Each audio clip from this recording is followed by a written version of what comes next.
ദൈവത്തിന് സ്തോത്രം. ദൈവത്തിന്റെ അതിപരിശുദ്ധമായ നാമം വാഴ്ത്തപ്പെടുമാറാകട്ടെ. ദൈവത്തിന്റെ അതിശ്രേഷ്ഠമായ വചനവുമായി നമുക്ക് ദൈവസന്നിധിയിലായിരിക്കാൻ ദൈവം തന്ന വലിയ കൃപകൾക്കായി ദൈവത്തിന് സ്തോത്രം ചെയ്യാം. സ്വർഗത്തിൽ എന്നേക്ക് സ്ഥിരമായിരിക്കുന്ന വചനം നമുക്കും ദൈവം പകുത്തു തരുന്നല്ലോ. ദൈവത്തിന് സ്തോത്രം. നമ്മൾ ഗലാത്യ ലേഖനത്തിൽ നിന്നാണല്ലോ തുടർച്ചയായി പഠിച്ചുകൊണ്ടിരിക്കുന്നത്. നമ്മൾ 2-ാം അധ്യായം 19 വരെയുള്ള വാക്യങ്ങളാണ് കഴിഞ്ഞ ക്ലാസ്സിൽ പഠിച്ച് കഴിഞ്ഞത്. ഞാൻ പറയുന്നത് കേൾക്കുന്നുണ്ടോ? കുഴപ്പമില്ലല്ലോ. ഓക്കെ. നമ്മൾ 1-ാം അധ്യായത്തില് കണ്ടത് പൗലോസ് അപ്പോസ്തലൻ താൻ അറിയിക്കുന്ന സുവിശേഷം എന്താണെന്ന് പറഞ്ഞു. ആ സുവിശേഷത്തിന്റെ ഉറവിടം ആരാണെന്ന് പറഞ്ഞു. അതിൽ എന്താണ് താൻ സുവിശേഷിക്കുക എന്ന് പറഞ്ഞു.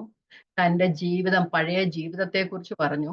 ആ ജീവിതത്തിൽ നിന്ന് കർത്താവ് തന്നെ പുതിയ സുവിശേഷത്തിലേക്ക് അല്ലെങ്കിൽ പുതിയ ഉടമ്പടിയിലാക്കി തീർത്തതിനെ കുറിച്ച് പറഞ്ഞു.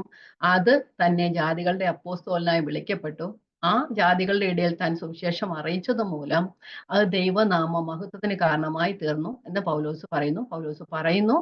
തനിക്ക് ഈ സുവിശേഷം കർത്താവിൽ നിന്ന് ഡയറക്റ്റ് ലഭിച്ചതാണ്, ഒരു വെളിപ്പാടിനാൽ ലഭിച്ചതാണെന്നൊക്കെ പറയുന്നു.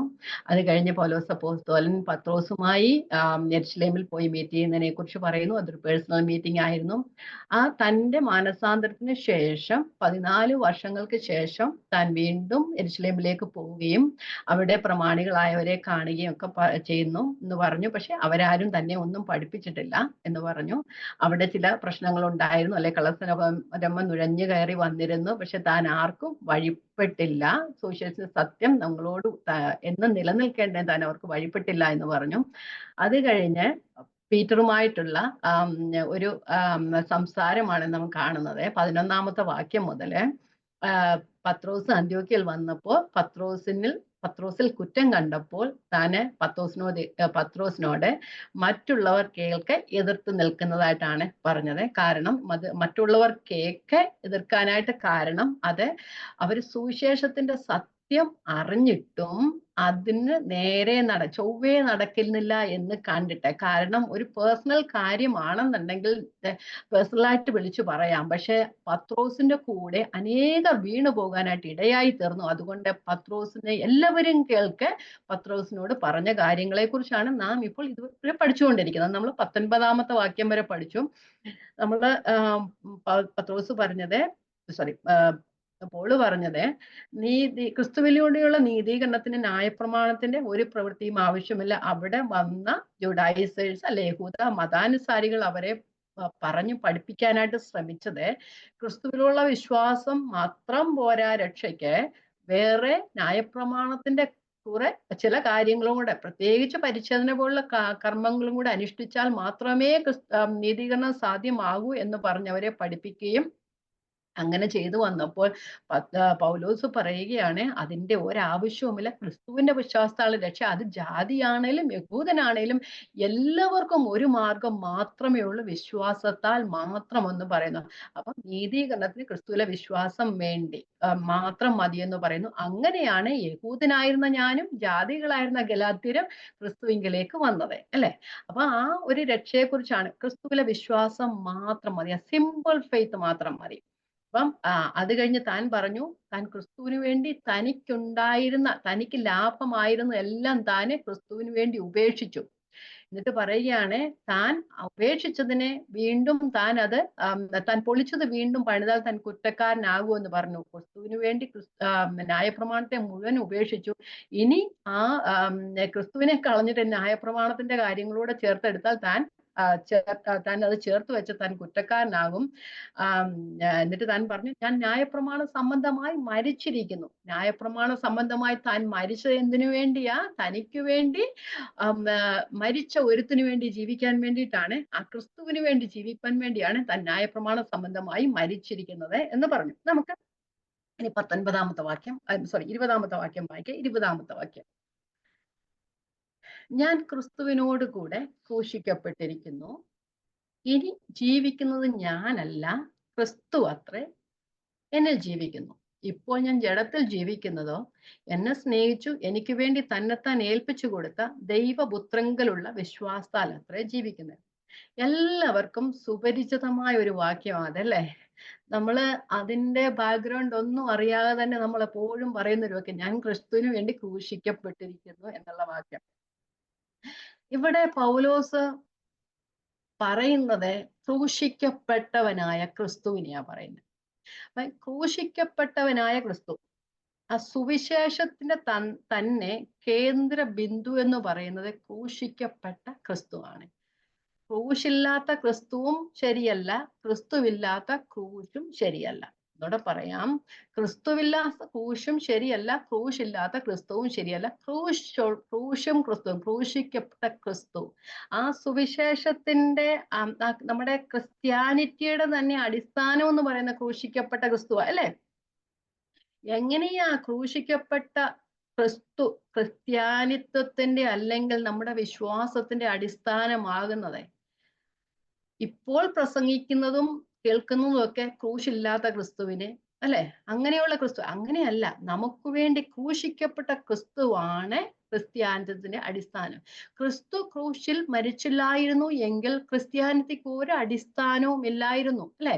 ക്രിസ്തു ക്രൂശിൽ മരിച്ചത് മൂലമാണ്, നമ്മുടെ പാപങ്ങളെ ഏറ്റുകൊണ്ട് മരിച്ചത് മൂലമാണ് നമ്മൾ ദൈവമക്കളായി തീർന്നത്. അതുകൊണ്ട് ക്രൂശിക്കപ്പെട്ട ക്രിസ്തുവാണ് സുവിശേഷത്തിന്റെ കേന്ദ്ര ബിന്ദു അല്ലെങ്കിൽ ആധാരം എന്ന് പറയുന്നത്.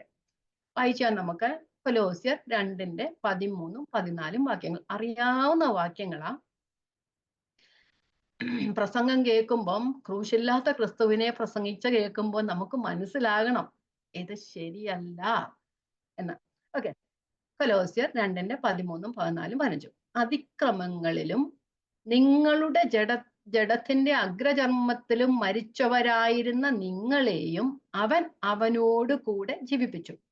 അതിക്രമങ്ങളൊക്കെയും നമ്മോട് ക്ഷമിച്ച് ചട്ടങ്ങളാൽ നമുക്ക് വിരോധവും പ്രതികൂലവുമായിരുന്ന കയ്യെഴുത്ത് മായിച്ച് ക്രൂശിൽ തറച്ച് നടുവിൽ നിന്ന് നീക്കിക്കളഞ്ഞു.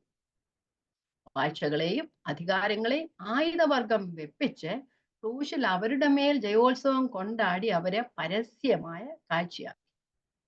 കൊലോസി ലേഖനത്തിന്റെ ഭാഷയിൽ പറഞ്ഞു കഴിഞ്ഞാൽ, നമ്മെ ഇരുട്ടിന്റെ അധികാരത്തിൽ നിന്ന് വിട്ടുവെച്ച് സ്നേഹസ്വരൂപനായ പുത്രന്റെ രാജ്യത്തിലാക്കി തീർത്ത അവസ്ഥ. നാം അതിക്രമങ്ങളാലും പാപങ്ങളാലും മരിച്ചവരായിരുന്നു. നമ്മുടെ അതിക്രമങ്ങളെയൊക്കെയും താൻ ക്രൂശിൽ വരച്ച് കുരിശിൽ തറച്ച് വാഴ്ചകളെയും അധികാരങ്ങളെയും ആയുധവർഗം വെപ്പിച്ച്. നമ്മളുടെ മേൽ ഒന്നിന് അധികാരം ഉണ്ടായിരുന്നു പണ്ട്. നാം ഇപ്പോൾ ദൈവത്തിന്റെ അധികാരത്തിലായിരിക്കുകയാണ്. പക്ഷെ നാം ദൈവത്തിന്റെ അധികാരത്തിൽ അല്ലെങ്കിൽ വേറൊരു അധികാരത്തിന് മാത്രമേ അടിമയുള്ളൂ, ഇരുട്ടിന്റെ അധികാരം. ഇരുട്ടിന്റെ അധികാരത്തിന് വിടുവിച്ച് വാഴ്ചകളെയും അധികാരങ്ങളെയും ആയുധവർഗം വെപ്പിച്ച് ക്രൂശിന്മേൽ അവരുടെ മേൽ ജയോത്സവം കൊണ്ടാടി. ഇനി നമുക്ക് ഇരുട്ടിന് നമ്മുടെ മേൽ ഒരു അധികാരവും ഇല്ല. നമ്മുടെ ആ ഇരുട്ടിന്റെ അധികാരത്തിലിരുന്ന് നമ്മളെല്ലാം വിട്ടുവെച്ച് നമ്മെ ആ വെളിച്ചത്തിലേക്ക് കൊണ്ടുവന്ന ദൈവത്തിന്റെ അത്ഭുത സ്നേഹം, ആ നിത്യ സ്നേഹമാണ് ക്രൂശിന് കാരണമായി, ക്രിസ്തുവിന്റെ ക്രൂശിന് കാരണമായി തന്നെ. ക്രിസ്തുവിന്റെ ക്രൂശാണ് നമ്മുടെ രക്ഷയ്ക്ക് കാരണമായി തന്നെ. അതുകൊണ്ട് ക്രൂശില്ലാത്ത ക്രിസ്തുവും ശരിയല്ല, ക്രിസ്തുവില്ലാത്ത ക്രൂശും ശരിയല്ല. ദൈവത്തിന് സ്തോത്രം. അതുകൊണ്ടാണ് പൗലോസ് പറയുന്നത്, യഹൂദന്മാർ 1 കൊരിന്ത്യർ ലേഖനം നമ്മൾ പഠിച്ചല്ലേ, യഹൂദന്മാർ അടയാളം ചോദിക്കുകയും യവനന്മാർ ജ്ഞാനം അന്വേഷിക്കുകയും ചെയ്യുന്നു. ഞങ്ങൾ ജ്ഞാനവും അടയാളവും ഒന്നും ചോദിക്കുന്നില്ല, ഞങ്ങൾ ക്രൂശിക്കപ്പെട്ട ക്രിസ്തുവിനെ പ്രസംഗിക്കുന്നു. അത് യഹൂദന്മാർക്ക് ഇടർച്ചയും ജാതികൾക്ക് ഭോഷത്വമെങ്കിലും ഞങ്ങൾക്ക് വിളിക്കപ്പെട്ട ഏവർക്കും ദൈവശക്തിയും ദൈവജ്ഞാനവുമായി ക്രിസ്തുവിനെ തന്നെയാണ് ഞങ്ങൾ പ്രസംഗിക്കുന്നത് പറയുന്നു. യഹൂദന്മാരെല്ലാം അടയാളം ചോദിക്കുക, കർത്താവിനോടും ചോദിച്ചല്ലേ, അന്ന് അടയാളം കാണിച്ചതാ. കർത്താവ് പറയുന്നുണ്ട്, യോനയുടെ അടയാളം അല്ലാതെ എനിക്ക് വേറെ അടയാളം ഇല്ലെന്ന് പറയണ്ട. അങ്ങനെ അവർ അടയാളം ചോദിക്കുന്നത്, എല്ലാത്തിനും അടയാളം ചോദിക്കുന്നവരാ അല്ലെ. അപ്പൊ അവർ അടയാളം ചോദിച്ചുകൊണ്ട് ഇപ്പോഴും നടക്കുന്നുണ്ട് കുറെ പേരൊക്കെ. പക്ഷെ യവനന്മാർ ജ്ഞാനം അന്വേഷിക്കുന്നുണ്ട്. എന്തോ യുക്തിയാ ചോദിക്കുന്ന അവരല്ലേ. ക്രൂശിൽ ക്രൂശിൽ ഇങ്ങനെ കിടന്ന യേശു നിങ്ങൾക്ക് എങ്ങനെ രക്ഷയായി തീർന്നത്, അത് ചോദിച്ചോണ്ടിരിക്കുക. പക്ഷെ ആ വിളിക്കപ്പെട്ട നമുക്ക് അത് ദൈവശക്തിയും ദൈവജ്ഞാനവും ആ ക്രിസ്തുവിനെയാ പ്രസംഗിക്കുന്നത്. അപ്പൊ നമ്മളും ക്രിസ്തുവിനെ അറിഞ്ഞവരാണ്, ക്രിസ്തുവിനെ പ്രസംഗിക്കുന്നവരായിരിക്കണം. ദൈവത്തിന്റെ സ്തോത്രം. അപ്പം ഇവിടെ പൗലോസ് പറഞ്ഞു, ഞാൻ ക്രിസ്തുവിന് വേണ്ടി ജീവിക്കാനായിട്ടാണ് ന്യായപ്രമാണത്തിന് വേണ്ടി മരിച്ചത് ഇവിടെ. അതുകൊണ്ട് ഞാൻ ക്രിസ്തുവിനോടുകൂടി ഇപ്പൊ ക്രൂശിക്കപ്പെട്ടിരിക്കുകയാണ്. അപ്പം ക്രിസ്തു ഒരു തരത്തിൽ പറഞ്ഞാൽ ക്രിസ്തുവിനോട് കൂടെയുള്ള ജീവിതം എന്ന് പറഞ്ഞാൽ ക്രൂശ് വായിച്ചുള്ള ജീവിതം ഒരു ക്രൂശ് തന്നെയാ അല്ലേ? കർത്താവും പറഞ്ഞിട്ടുണ്ട്, എന്നെ അനുഗമിക്കുന്നവൻ എന്റെ ക്രൂശ് തന്റെ ക്രൂശ് എടുത്ത്, എന്റെ ക്രൂശ് അല്ല തന്റെ ക്രൂശ്, നമ്മള് കർത്താവിന്റെ ക്രൂശ് എടുക്കുന്നവരാ. തന്റെ ക്രൂശും എടുത്തുകൊണ്ട് എന്നെ അനുഗമിക്കുന്നു. നമ്മളുടെ ക്രൂശ് എടുത്തുകൊണ്ട്, നമ്മുടെ ക്രൂശ് എന്ന് പറഞ്ഞാൽ മരണമാണ്. ക്രൂശ് മരണമാകുന്നതിന് കാരണം എന്താ? അന്നത്തെ കാലത്ത് ക്രൂശിൽ മരിക്കുന്നവർ അവരുടെ ക്രൂശ് ചുമന്നുകൊണ്ട് പോകണം. മരിക്കുന്നവരാണ് ക്രൂശ് ചുമന്നുകൊണ്ട് പോകണം. അതുകൊണ്ട് ക്രൂശുമായിട്ട് ഒരാൾ പോകുമ്പോൾ അതിന്റെ അർത്ഥം അവർ മരണം ചുമന്നുകൊണ്ട് പോവുക, അയാൾ മരിക്കാനായിട്ട് പോവുക. അതുകൊണ്ട് കർത്താവ് പറയുന്ന എന്നെ അനുഗമിക്കുന്നവർ തങ്ങളുടെ ക്രൂശും എടുത്തുകൊണ്ട് തങ്ങളുടെ മരണവും ചുമന്നുകൊണ്ട് പോകണം. അപ്പൊ ഇവിടെ നമ്മൾ കാണുന്നു, ഞാൻ ക്രിസ്തുവിനോട് കൂടെ ക്രൂശിക്കപ്പെട്ടിരിക്കുന്നു. അപ്പൊ ക്രൂശിക്കപ്പെടുക, ഞാൻ 2 ക്ലാസ്സുകൾക്ക് മുമ്പേ ഒന്ന് പറഞ്ഞെന്ന് തോന്നുന്നു. നമ്മള് ക്രൂശീകരണം 2 വിധത്തിലാണ്. നമ്മളുടെ ക്രൂശീകരണം, ക്രിസ്തു ഒരിക്കലായി മരിച്ചു, അവൻ പാപസംബന്ധമായി ഒരിക്കലായിട്ട് മരിച്ചല്ലേ? ക്രിസ്തു ഒരിക്കലേ മരിച്ചിട്ടുള്ളൂ. പക്ഷെ നമ്മൾ 2 പ്രാവശ്യമല്ല, നമ്മൾ മരിച്ചുകൊണ്ടേ ഇരിക്കണം. ആ ക്രൂശീകരണം 2 വിധത്തിലാണ്. ഒന്ന്, ക്രിസ്തുവിനോട് കൂടെ ക്രൂശിക്കപ്പെട്ടു, ഒരിക്കലായി ക്രൂശിക്കപ്പെട്ടു. അത് കഴിഞ്ഞ് നമ്മളെ പിന്നെ ക്രൂശിക്കപ്പെടുന്ന നമ്മുടെ ജഡത്തിനോട് ക്രൂശിക്കപ്പെട്ടുകൊണ്ടിരിക്കുന്ന അവസ്ഥ. ദിവസവും നമ്മുടെ ജഡത്തിനോടും ലോകത്തിനോടും ക്രൂശിക്കപ്പെട്ടുകൊണ്ടിരിക്കുന്ന അവസ്ഥ. 2 വാക്യം വായിച്ചു കഴിഞ്ഞാൽ നമുക്കത് മനസ്സിലാകും. റോമലേഖനം 6:5 ആദ്യത്തെ ക്രൂശീകരണത്തെ കുറിച്ചും പറയുന്നു. 6:6 രണ്ടാമത്തെ ക്രൂശീകരണം നമുക്ക് പറയാം. അങ്ങനെ നമുക്ക് വായിക്കാം. റോമലേഖനം 6:5. അവന്റെ മരണത്തിന്റെ സാദൃശ്യത്തോട് നാം ഏകീഭവിച്ചവരാണെങ്കിൽ അവന്റെ പുനരുത്ഥാനത്തിന്റെ സാദൃശ്യത്തോടും ഏകീഭവിക്കും.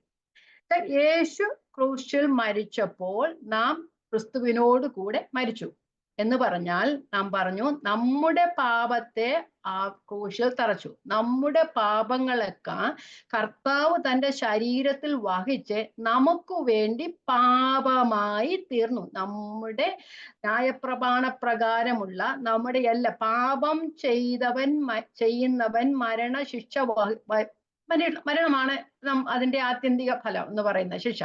അപ്പം പാപം ചെയ്യുന്നവൻ മരണം ഏൽക്കണം എന്നുള്ള, മരണം വരിക്കണം എന്നുള്ള ന്യായപ്രമാണത്തിന്റെ ശിക്ഷ അത് തന്റെ ആ ജഡത്തിൽ വഹിച്ച് നമ്മുടെ പാപങ്ങളെയൊക്കെ ഏറ്റി കർത്താവ് ക്രൂശിൽ മരിച്ചു.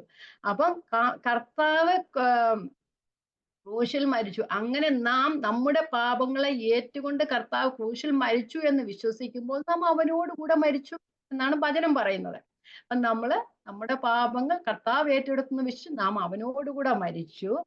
ക്രിസ്തു ഉയർത്തെഴുന്നേറ്റതിനാൽ നാമും അവനോടുകൂടെ ഉയർത്തെഴുന്നേറ്റു. നമ്മുടെ പാപ സ്വഭാവത്തിൽ നിന്ന് നാം ഉയർത്തെഴുന്നേറ്റു. അപ്പൊ അവന്റെ മരണത്തിന്റെ സദൃശ്യത്തോട് നാം ഏകീഭവിക്കുന്നവരായെങ്കിൽ നാം വിശ്വസിച്ചിട്ട് പുനരുത്ഥാനത്തിന്റെ സദൃശ്യത്തോടും ഏകീഭവിക്കും. നാം ക്രിസ്തു മരിച്ചു ഉയർത്തെഴുന്നേറ്റു. അപ്പൊ നാമും നമ്മുടെ പാപ സ്വഭാവത്തെ വിട്ട് ന്യായപ്രമാണ സംബന്ധമായി മരിച്ചിട്ട് ഉയർത്തെഴുന്നേറ്റു, ക്രിസ്തുവിനോട് കൂടെ ഉയർത്തെഴുന്നേറ്റു. 6:6 നോക്കിയേ. നാം ഇനി പാപത്തിനടിമപ്പെടാതെ വണ്ണം പാപശരീരത്തിന് നീക്കം വരേണ്ടതിന് നമ്മുടെ പഴയ മനുഷ്യൻ അവനോടുകൂടെ ക്രൂശിക്കപ്പെട്ടു. ആ പഴയ മനുഷ്യനെ ക്രൂശിക്കപ്പെട്ടു. ഇനി നാം ജീവിക്കുന്ന ഒരു പുതു മനുഷ്യനായിട്ടാണ്. ആ പുതു മനുഷ്യനെ നിരന്തരം ക്രൂശിച്ചുകൊണ്ടിരിക്കുന്ന പുതിയ മനുഷ്യനെ അല്ല, നമ്മുടെ ആ പഴയ സ്വഭാവത്തെ നിരന്തരം ക്രൂശിച്ചുകൊണ്ട്, കാരണം ജഡത്തിലാകൊണ്ട് അത് പിന്നെയും പൊങ്ങി വരുമല്ലേ, അതുകൊണ്ട് അതിനെ നിരന്തരം ക്രൂശിപ്പിച്ചുകൊണ്ട് ഇരിക്കുന്ന അവസ്ഥയിലായി തന്നെ. അപ്പം 2 ക്രൂശീകരണം. ആദ്യത്തെ ക്രൂശീകരണം ഒരിക്കലായിട്ടുള്ള ക്രൂശീകരണം, രണ്ടാമത്തെ ക്രൂശീകരണം നിരന്തരമായിട്ടുള്ള ക്രൂശീകരണം. ആദ്യത്തെ ക്രൂശീകരണം സംഭവിച്ചവരിൽ മാത്രമേ നിരന്തരമായുള്ള ക്രൂശീകരണം സംഭവിക്കുകയുള്ളൂ. കാരണം എന്താ? ആദ്യത്തെ ക്രൂശീകരണം സംഭവിച്ചവരിൽ വീണ്ടും ജനനം എന്നാണ് അതിന് പറയുന്നത്. അങ്ങനെ സംഭവിച്ചവരിൽ ദൈവം തന്റെ ആത്മാവിനെ പകരുകയും ഓരോ ദിവസവും നാം ഈ പാപത്തിന് അടിമപ്പെടാതെ വണ്ണം പാപശരീരത്തെ നീക്കം വരേണ്ടതിന് ആ ആത്മാവിനാൽ നമ്മുടെ പഴയ മനുഷ്യനെ മരിപ്പിച്ചുകൊണ്ടേയിരിക്കുന്ന ഒരവസ്ഥ. അപ്പൊ ക്രൂശിച്ചുകൊണ്ടേയിരിക്കുക. ആത്മാവിനാൽ അല്ലാതെ നമ്മുടെ ജഡ സ്വഭാവത്തെയോ പാപ സ്വഭാവത്തെയോ മരിപ്പിക്കാനായിട്ട് കഴിയില്ല. അപ്പം ആദ്യം ആദ്യം നാം ക്രൂശിക്കപ്പെട്ട അവസ്ഥയിൽ അല്ലാത്തവർക്ക് രണ്ടാമത്തെ ക്രൂശീകരണത്തിൽ ഒരിക്കലും നടക്കുകയില്ല. കാരണം ആദ്യം നാം ക്രിസ്തുവിനോടുകൂടെ മരിക്കുമ്പോഴാണ് പാപസംബന്ധമായി ന്യായപ്രമാണ സംബന്ധമായി നാം മരിക്കുമ്പോഴാണ് നാം വീണ്ടും ജനനത്തിന്റെ അവസ്ഥയിലേക്ക് വരുന്നത്. വീണ്ടും ജനിക്കുന്നത് എങ്ങനെയാ? ക്രിസ്തു നമ്മൾ ഉള്ളിൽ വരുമ്പോ ദൈവത്തിന്റെ ആത്മാവ് നമ്മളുടെ ആത്മാവിനാൽ നമ്മുടെ ആത്മാവിന്റെ ആ പഴയ മരിച്ച അവസ്ഥ ഏറ്റെടുത്തിട്ട് മാറ്റിയിട്ട് പുതിയതായി ഒരു ജീവിതം നമുക്ക് തരുന്നു. നാം പുതുമനുഷ്യനായി, ക്രിസ്തുവിൽ പുതുമനുഷ്യനായി തീർന്നു. അങ്ങനെയാകുമ്പോൾ നമ്മെ പിന്നെ നയിക്കുന്നത് പാപത്തിന്റെ ആത്മാവല്ല, പാപത്തിന്റെ പ്രമാണമല്ല, ന്യായപ്രമാണമല്ല, അല്ലെ ലോകത്തിന്റെ പ്രമാണമല്ല. നമ്മെ നയിക്കുന്നത് പുതിയ ആത്മാവാണ്. ആ പുതിയ ആത്മാവ് നമ്മെ നയിക്കുമ്പോൾ നാം ഈ ലോകത്തിൽ ജീവിക്കുമ്പോൾ ഈ ലോകത്തിൻ്റെതായ മോഹങ്ങളിലേക്കും നമ്മുടെ ജഡത്തിൻ്റെതായ മോഹങ്ങളിലേക്കും പോകുവാൻ ദിവസവും അതിന് ചാൻസ് ഉണ്ട്. നമ്മുടെ ദൈവത്തിന്റെ ആത്മാവ് നമ്മുടെ ഉള്ളിലിരുന്ന് നമ്മെ അതിനധീനരാകാതിരിപ്പാൻ നമ്മെ നിയന്ത്രിച്ചുകൊണ്ടേയിരിക്കുന്നു. അതാണ് ദിവസം തോറുമുള്ള ക്രൂശീകരണം. ഒരിക്കലായി ക്രിസ്തുവിനോട് കൂടെ ക്രൂശിക്കപ്പെട്ടവർക്ക് മാത്രമേ ദിനംതോറുമുള്ള ക്രൂശീകരണം നടക്കുകയുള്ളൂ. ഓക്കെ, അപ്പം നാം ക്രിസ്തുവിന്റെ കാൽവറി യാഗ മരണത്തിൽ വിശ്വസിക്കുമ്പോൾ നമ്മുടെ പാപത്തിൽ നിന്നും മരണത്തിൽ നിന്നും നാം മോചനം പ്രാപിച്ചു. ഇനി പൗലോസ് പറയുക, ഇനി ജീവിക്കുന്നത് ഞാനല്ല, ക്രിസ്തു അത്രേ എന്നിൽ ജീവിക്കുന്നത്. എന്ന് വെച്ചാൽ ക്രിസ്തുവിന്റെ ആത്മാവ് എന്നിൽ ജീവിക്കുന്നു. അല്ലെങ്കിൽ കൊലോസ് ലേഖനം പറയുന്നുണ്ട്, മഹത്വത്തിന്റെ പ്രത്യാശ ക്രിസ്തു നിങ്ങളുടെ ഉള്ളിലുണ്ട് എന്നൊരു മർമ്മം, അല്ലെ? ക്രിസ്തു നമ്മളിൽ ജീവിക്കുന്നു എന്നുള്ള മർമ്മം. അപ്പൊ എഫേസ്യ ലേഖനം പൗലോസ് പിന്നെ പറയുന്നുണ്ട്, ഐ ഡൈ ഡെയിലി, ഞാൻ ദിവസവും മരിച്ചുകൊണ്ടേയിരിക്കുക. അതുകൊണ്ട് ഒരിക്കൽ ആ ക്രിസ്തുവിനോടുകൂടെ മരിച്ചവർക്ക് മാത്രമേ ദിവസവും മരിക്കാനായിട്ടൊക്കെയുള്ളൂ. പൗലോസ് 1 കൊരിന്ത്യർ ലേഖനത്തിൽ ഇങ്ങനെ പറയുന്നുണ്ട്, ഞാൻ മറ്റുള്ളവരെ പഠിപ്പിച്ചതിന് ശേഷം ഞാൻ തന്നെ കൊള്ളരുതാത്തവനായി തീരാതിരിക്കേണ്ടതിന് എന്റെ ജഡത്തെ ദണ്ഡിപ്പിച്ച് അടിമയാക്കുക അത്രേ ചെയ്യുന്നത്. പൗലോസ് ഇത്രത്തോളം ദൈവവചനം ശുശ്രൂഷിച്ചുകൊണ്ട് നടന്ന് ദൈവത്തിന്റെ ആത്മാവിനാൽ നടത്തപ്പെട്ട പൗലോസിന് എത്രത്തോളം തന്റെ ജഡത്തെ ഓരോ ദിവസവും ക്രൂശിക്കണമെന്നുണ്ടെങ്കിൽ നമ്മൾക്ക് എത്രയധികം നമ്മൾ തന്നെ പൂരിപ്പിച്ചു. ദൈവത്തിന് സ്തോത്രം. നമുക്ക് മുമ്പോട്ട് പോകാം. എഫേസ്യ ലേഖനം 4:22, 23, 24 വാക്യങ്ങൾ. 4:22, 23, 24.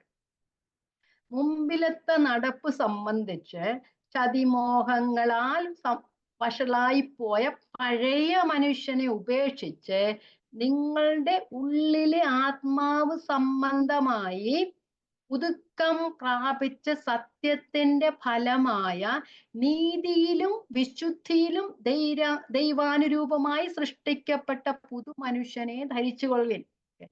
നമ്മള് പഴയ മനുഷ്യനെ ഉപേക്ഷിച്ചിട്ട് എങ്ങനെയുള്ള മനുഷ്യനെയാ? സത്യത്തിന്റെ ഫലമായ നീതിയിലും വിശുദ്ധിയിലും ലോകത്തിനുമായി ജീവിക്കുന്നല്ല, ദൈവാനുരൂപമായി സൃഷ്ടിക്കപ്പെട്ട പുതുമനുഷ്യനെ ധരിച്ചുകൊള്ളുവിൻ. അപ്പം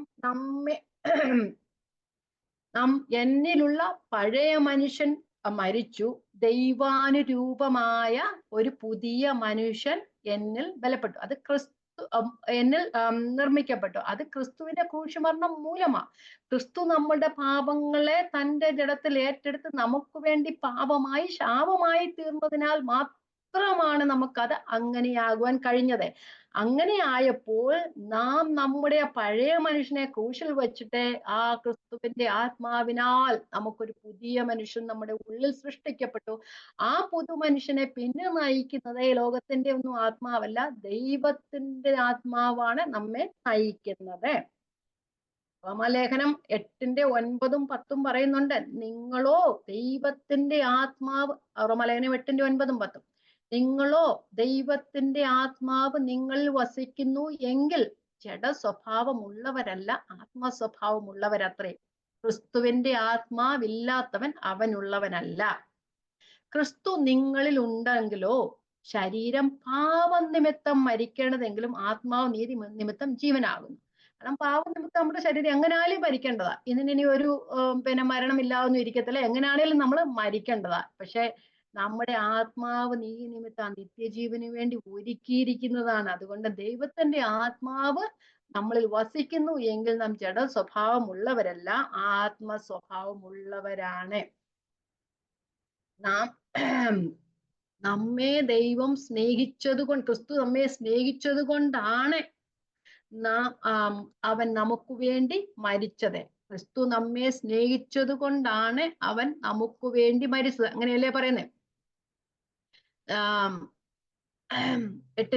റോമലേഖനം 8:37, 38, 39 വായിക്കാം.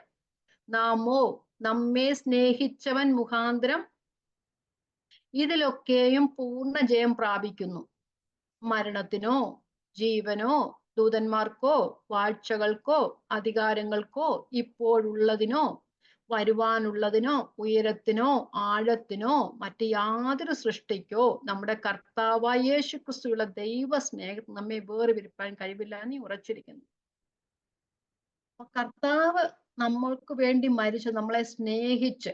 അപ്പം ഏത് മറ്റ് ഒന്നിനും, ദൂതന്മാർക്കോ വാഴ്ചകൾക്കോ മരണത്തിനോ അധികാരത്തിനോ, മരണത്തിനോ എന്ന് പറഞ്ഞു കഴിഞ്ഞാൽ നമ്മൾ ജലസംബന്ധമായി മരിക്കേണ്ടവരാ. പക്ഷെ ആ നിത്യമരണത്തെ കുറിച്ചാ പറയുന്നത്. അതിന് ഒന്നും നമ്മളെ ക്രിസ്തുവിന്റെ സ്നേഹത്തിൽ നിന്ന് വേർപിരിപ്പാനായിട്ട് കഴിയുകയില്ല. അപ്പൊ ക്രിസ്തുവിനോട് കൂടെ മരിച്ചവർക്ക് ക്രിസ്തുവിനോട് കൂടെ പുതിയൊരു ജീവിതമുണ്ട്. ക്രൂശിൽ ഒരു എക്സ്ചേഞ്ച് നടന്നു. നമ്മുടെ പഴയതിനെ നമ്മൾ അവിടെ വെച്ച് പുതിയതിനെ സ്വീകരിച്ചു. ക്രിസ്തുവിന്റെ ജീവൻ നമ്മിൽ പകർന്നു, ദൈവത്തിന്റെ ആത്മാവിനെ നമ്മിൽ പകർന്ന് ആ ആത്മാവിനാൽ നമ്മെ ദൈവത്തിന്റെ ചട്ടങ്ങളിൽ നടക്കുമാറാക്കുന്നു. അപ്പം നമ്മുടെ പഴയതിനെ അവിടെ വെച്ചു, പുതിയതിനെ സ്വീകരിച്ചു, ദൈവത്തിന്റെ ആത്മാവിനെ നമ്മിൽ തന്നു, ആത്മാവിനാൽ നമ്മെ നടത്തി ദൈവത്തിന്റെ ചട്ടങ്ങളിൽ നമ്മെ നടക്കുമാറാക്കുന്നു. പൗലോസ് പറയുന്നു, ക്രിസ്തു എന്നിൽ ജീവിക്കുന്നു, ദൈവത്തിന്റെ ആത്മാവ് എന്നിൽ ജീവിക്കുന്നു. അതുകൊണ്ട് പൗലോസ് പറയാൻ, ഞാൻ ഇനി എനിക്ക് വേണ്ടിയല്ല ജീവിക്കുന്നത്, എനിക്ക് വേണ്ടി മരിച്ച ക്രിസ്തുവിനു വേണ്ടി, തന്നെത്താൻ ഏൽപ്പിച്ചു കൊടുത്ത ക്രിസ്തുവിന് വേണ്ടിയാണ് ജീവിക്കുന്നത്. അപ്പം തന്നെത്താൻ ഏൽപ്പിച്ച ക്രിസ്തുവിന് വേണ്ടി ജീവിക്കുമ്പോൾ പലതും ജീവിതത്തിൽ ഉപേക്ഷിക്കേണ്ടതായിട്ട് വരും. നാം പണ്ടുണ്ടായിരുന്ന അവസ്ഥയിലല്ല പുതിയ അവസ്ഥയിലാകുന്നത്. പണ്ട് നാം സ്നേഹിച്ചതിനെയൊക്കെയും നാം അവിടെ എല്ലാം ക്രൂശിൽ കഴിഞ്ഞതാ അല്ലേ? അതിനോട് നമ്മളെ സമർപ്പിച്ചു എന്ന് പറഞ്ഞാൽ നമ്മൾ പഴയതിനെ സ്നേഹിച്ചതിനെ എല്ലാം നമ്മൾ അവിടെ സമർപ്പിക്കണം. പൗലോസ് പറയുന്നുണ്ട്, ഞാൻ എന്റെ ജഡത്തെ ക്രൂശിച്ചു, ഞാൻ ലോകം എനിക്കിപ്പോ ക്രൂശിക്കപ്പെട്ടിരിക്കുക. നമുക്കൊന്ന് വായിച്ചു പോകാം. പൗലോസിന് അങ്ങനെയാണെങ്കിൽ നമുക്ക് എത്രയധികം. ഗലാത്യലേഖനം 5:24, 25 പറയുന്നു, ഞാൻ ജഡത്തെ അതിന്റെ രാഗമോഹങ്ങളോടുകൂടെ ക്രൂശിച്ചിരിക്കുന്നു. ക്രിസ്തുവേശുവിനുള്ളവർ ജഡത്തെ അതിന്റെ രാഗമോഹങ്ങളോടുകൂടെ ക്രൂശിച്ചിരിക്കുന്നു. ആത്മാവിനാൽ നാം ജീവിക്കുന്നെങ്കിൽ ആത്മാവിനെ അനുസരിച്ച് നടക്കുക. ഗലാത്യലേഖനം 6:14 ലോകം എനിക്കും ഞാൻ ലോകത്തിനും ക്രൂശിക്കപ്പെട്ടിരിക്കുന്നു. നമുക്ക് ജഡത്തെക്കാൾ അധികം ഇപ്പൊ ലോകത്തിന്റെ ചിന്തകളാ കൂടുതലുള്ള. പ്രത്യേകിച്ച് മീഡിയ ഒക്കെ നാം അതിനൊക്കെ അഡിക്റ്റ് ആകാനുള്ള ചാൻസ് ഉണ്ട്. നാം ഓരോ ദിവസവും ക്രൂശിച്ചുകൊണ്ടേയിരിക്കണം. എത്രത്തോളം നാം എന്നാൽ പിന്നെയും നമുക്ക് എങ്ങനെങ്കിലുമൊക്കെ വശീകരണ വലയത്തിലൂടെ നമ്മൾ ഈ ലോകം അങ്ങനെയാണിപ്പം. നമ്മൾ എത്രത്തോളം നമ്മൾ വിചാരിക്കും ഇനി അത് ചെയ്യുകയില്ല എന്ന് പറഞ്ഞു കഴിഞ്ഞാലും എങ്ങനെങ്കിലും നമ്മളെ വശീകരിച്ച് അതിലേ പോകുമല്ലേ? എന്തെങ്കിലുമൊക്കെ അത് പണ്ടുള്ളവർക്ക് അത്രയൊന്നും ഇല്ലായിരുന്നു. മീഡിയയുടെ പ്രശ്നങ്ങളൊന്നും അത്രയും പ്രശ്നമില്ല. നമ്മൾ ഈ ജീവിക്കുന്ന ലോകത്തിലാണ് മീഡിയ ഒത്തിരി നമ്മളെ വേണ്ടുന്നതും വേണ്ടാത്തതും എല്ലാം കാണാനായിട്ട് നമ്മളെ പ്രേരിപ്പിക്കുന്ന ഒരവസ്ഥ അല്ലെ? അതുകൊണ്ടാ വചനമൊക്കെ എഴുതി വെച്ചേക്കുന്ന ഇപ്പോഴാ ശരിക്കും നമ്മുടെ ഈ ആയുസ്സിലാണ് അതെല്ലാം നമ്മൾ കാണുന്നത്. നമ്മൾ എത്ര ദൈവത്തെ അറിയുന്നെന്ന് പറഞ്ഞവരാണേലും, നമ്മൾ എത്ര ദൈവവചനത്തിന് മുമ്പിൽ ഇരിക്കുന്നെന്ന് പറഞ്ഞാലും, ദൈവത്തിന്റെ ആത്മാവിനെ നടത്തുന്നവരാണെന്ന് പറഞ്ഞാലും, സാത്താൻ നമ്മെ എങ്ങനെയെങ്കിലും കർത്താവിൽ നിന്ന് മാറ്റുവാനായിട്ട് കർത്താവ് തനിക്ക് വേണ്ടി ഒരു മണവാട്ടി ഒരുക്കിക്കൊണ്ടിരിക്കുമ്പോൾ സാത്താൻ അപ്പുറത്ത് തന്റെ ഒരു മണവാട്ടി ഒരുക്കിക്കൊണ്ടിരിക്കുക. അവളെ ഒരുക്കാനും കൂടെ കുറെ ആൾക്കാർ വേണം. അതുകൊണ്ട് ഇവിടുന്ന് കുറെ പേരെ അങ്ങോട്ടൂടെ കൊണ്ടുപോകാനായിട്ടാ സാത്താൻ വിളിക്കുന്നത്. അതുകൊണ്ട് എങ്ങനെയെങ്കിലും നമ്മളെ വശീകരിച്ച് ആ മീഡിയയുടെ ഇൻഫ്ലുവൻസ്, അല്ലാതെ നമ്മളൊന്നും ചെയ്യുന്നില്ല, മീഡിയയുടെ ഇൻഫ്ലുവൻസ് കൂടെ പോകാനായിട്ട് നമ്മളെ വശീകരിക്കുക ചെയ്യുന്നത്. അതുകൊണ്ട് പൗലോസ് അപ്പോസ്തലൻ അന്ന് പറഞ്ഞു, നമ്മളും ഇപ്പൊ അങ്ങനെ പറയണം. ഗലാത്യർ 6:14, എനിക്കോ നമ്മുടെ കർത്താവായ യേശു ക്രിസ്തുവിന്റെ ക്രൂശിലല്ലാതെ പ്രശംസിപ്പാൻ ഇടവരരുത്. അവനാൽ ലോകം എനിക്കും ഞാൻ ലോകത്തിനും ക്രൂശിക്കപ്പെട്ടിരിക്കുന്നു. അപ്പൊ നാം ലോകത്തിനും ലോകം നമുക്ക് ക്രൂശിക്കപ്പെട്ടിരിക്കുന്ന അവസ്ഥയിലേക്ക് പോകണം, അല്ലെ? ഓക്കെ. എന്നിട്ട് കൊലോസ്യ ലേഖനം 2:20 പറഞ്ഞിരിക്കുന്നു, ഞാൻ ലോകത്തിന്റെ ആദ്യ പാഠങ്ങൾ സംബന്ധിച്ച് മരിച്ചു. അപ്പൊ ക്രിസ്തുവിനോട് കൂടെ ക്രൂശിക്കപ്പെട്ട അവസ്ഥയിലുള്ളവർക്ക് പലതിനോടും ക്രൂശിക്കപ്പെടണം. ഒരു കാര്യത്തിലല്ല, എല്ലാ കാര്യത്തിലും ക്രൂശിന്റെ അനുഭവത്തിലേക്ക് പോകണം. എല്ലാത്തിനെയും മരിപ്പിക്കണം. കൊലോസ്യ 2:20, നിങ്ങൾ ക്രിസ്തുവിനോട് കൂടെ ലോകത്തിന്റെ ആദ്യ പാഠങ്ങൾ സംബന്ധിച്ചു മരിച്ചു എങ്കിൽ ലോകത്തിൽ ജീവിക്കുന്നവരെ പോലെ മനുഷ്യ കൽപ്പനകൾക്കും ഉപദേശങ്ങൾക്കും അനുസരണമായി പിടിക്കരുത്, രുചിക്കരുത്, തുടരുത് എന്നുള്ള ചട്ടങ്ങൾക്ക് വീണ്ടും കീഴ്പ്പെടുന്നുണ്ട്. ഗലാത്യയിലെ ആൾക്കാരിൽ സംഭവിച്ച അങ്ങനെയാണ്. നിങ്ങൾ ഇപ്പോൾ ദൈവത്തെ അറിഞ്ഞും ദൈവം നിങ്ങളെ അറിഞ്ഞുമിരിക്കെ നിങ്ങൾ ആ പഴയ പാഠങ്ങളിലേക്ക് പോയി വീണ്ടും അതിന് അടിമപ്പെടുവാൻ ഇച്ഛിക്കുന്നു എന്ന് പൗലോസ് ഗലാത്യരോട് ചോദിക്കുന്നുണ്ട്. അപ്പൊ ആ പഴയ പാഠങ്ങളിലേക്ക് നാം പോകുവാനായിട്ട് ഇടയായി തീരരുത്. നാം ലോകത്തിന്റെ ആദ്യ പാഠങ്ങൾ സംബന്ധിച്ചു മരിച്ചവരാണ്. അപ്പൊ ആ ലോകത്തിൽ ജീവിക്കുന്നവരെ പോലെ നാം ആയിത്തീരാതെ ക്രിസ്തുവിന്റെ വചനത്തിനനുസരിച്ച് അവന്റെ ചട്ടങ്ങളിൽ നടക്കുന്നവരായി തീരണം. അതുകൊണ്ടല്ലേ 2 കൊരിന്ത്യർ 5:17 പറയുന്നത്, ഒരുത്തൻ ക്രിസ്തുവിലായാൽ അവൻ പുതിയ സൃഷ്ടിയാകുന്നു, പഴയത് കഴിഞ്ഞുപോയി, ഇതാ അത് പുതുതായി തീർന്നിരിക്കുന്നു. പഴയത് മുഴുവൻ അങ്ങ് കഴിഞ്ഞു ക്രൂശിൽ വെച്ച്. അതുകൊണ്ട് പുതിയതായി തീർന്നിരിക്കുന്ന അവസ്ഥ, നാം ക്രിസ്തുവിൽ പുതിയ മനുഷ്യനാണ്. ക്രിസ്തുവിന്റെ പുതിയ വചനങ്ങളല്ല, ക്രിസ്തുവിന്റെ വചനങ്ങളെ പഠിപ്പാൻ തക്കണത് എന്നും സ്ഥിരമാണ്. സ്വർഗത്തിൽ എന്നേക്കും സ്ഥിരമായിരിക്കുന്ന വചനം. അപ്പം ക്രിസ്തുവിലായവൻ പുതിയ സൃഷ്ടിയായി കഴിഞ്ഞാൽ, അപ്പോൾ ക്രിസ്തു എന്നിൽ ജീവിക്കുന്നെങ്കിൽ അല്ലെങ്കിൽ ജീവിക്കുമ്പോൾ ഞാന് ആ ക്രിസ്തു അല്ലെങ്കിൽ ക്രിസ്തു എന്നിൽ ജീവിക്കണമെങ്കിൽ ഞാൻ ആഗ്രഹിക്കുന്നത് പോലെയുള്ള ജീവിതമായിരിക്കരുത് എൻ്റെ ജീവിതം. ക്രിസ്തു ആഗ്രഹിക്കുന്ന ജീവിതമായിരിക്കണം എൻ്റെ ജീവിതം. അതുകൊണ്ടല്ലേ പൗലോസ് അപ്പോസ്തലൻ പറയുന്നത്, കർത്താവിന്റെ മനസ്സ് അറിഞ്ഞവനാർ. അപ്പൊ ക്രിസ്തുവിന്റെ ചട്ടങ്ങളിൽ അല്ലെ വചനങ്ങളിൽ നടന്നാൽ മാത്രമേ നമുക്ക് ദൈവത്തിന്റെ മനസ്സ് അറിയുവാനായിട്ട് കഴിയുള്ളൂ. ദൈവത്തിന്റെ മനസ്സ് മുഴുവനായിട്ടും എഴുതി വെച്ചേക്കുന്ന ഒരു പുസ്തകമാ വചനം എന്നുള്ളത്. അതിനകത്ത് വേറൊന്നുമില്ല. ദൈവത്തിന്റെ മനസ്സ് മുഴുവനായിട്ട് എഴുതി വെച്ചേക്കുക. അപ്പം ദൈവത്തിന്റെ മനസ്സ് അറിഞ്ഞവരെ ലോകത്തിന്റെ മോഹങ്ങൾക്കൂടോ നമ്മളുടെ മോഹങ്ങളിലൂടെയോ പോകത്തില്ലെന്ന് പറയല്ല ഞാൻ.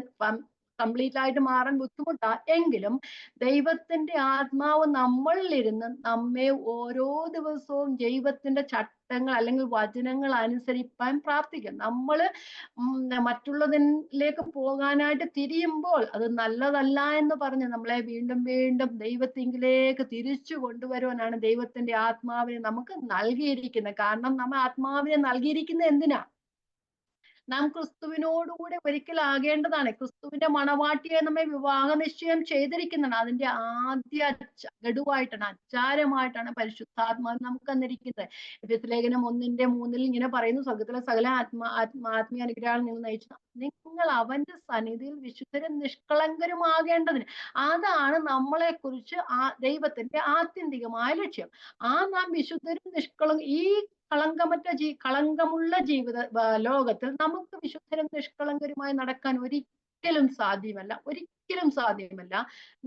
നമ്മെ വിശുദ്ധരും നിഷ്കളങ്കരുമായി കാണുവാൻ ദൈവം ലോകസ്ഥാപനത്തുമേ നമ്മെ തിരഞ്ഞെടുത്തു എങ്കിൽ, നമ്മെ വിളിച്ചു വേർതിരിച്ചതിന് ശേഷം നാം എന്നും വിശുദ്ധരും നിഷ്കളങ്കരുമായി ആ പുത്രന്റെ സ്വരൂപത്തോട് അനുരൂപപ്പെട്ട് ജീവിക്കുവാനായിട്ടാണ് ദൈവത്തിന്റെ ആത്മാവിനെ നമ്മുടെ ഉള്ളിൽ തന്നേക്കുന്നത്. ഈ ലോകത്തിന്റെ മോഹത്തിനനുസരിച്ച് ജീവിക്കാനല്ല ആത്മാവിനെ തന്നിരിക്കുന്നത്.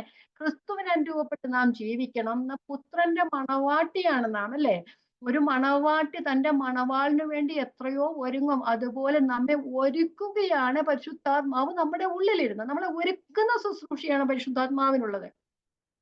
തെറ്റിപ്പോയാൽ തിരിച്ചു കൊണ്ടുവരിക, വചനം കേൾപ്പാനായിട്ട് നമ്മെ നിർബന്ധിക്കുക, നമ്മളെ ദൈവത്തിന്റെ ഇതൊക്കെയാണ് ദൈവത്തിന്റെ പരിശുദ്ധാത്മാവ് നമ്മുടെ ഉള്ളിരുന്ന് നടന്നത്. കാരണം നമുക്ക് പ്രാർത്ഥിപ്പാൻ മനസ്സിലെങ്കിലും നമ്മുടെ ജഡം ബലഹീനമാണെങ്കിലും ആത്മാവ് ജീവനുള്ളതാ. പോ നമുക്ക് വയ്യാങ്കിൽ എഴുന്നേറ്റ് നമ്മളെയും കൊണ്ട് വചനം പഠിപ്പിക്കാനും പ്രാർത്ഥിപ്പാനും ഒക്കെ ദൈവം ഇരുത്തുന്നത് എന്തിനാ?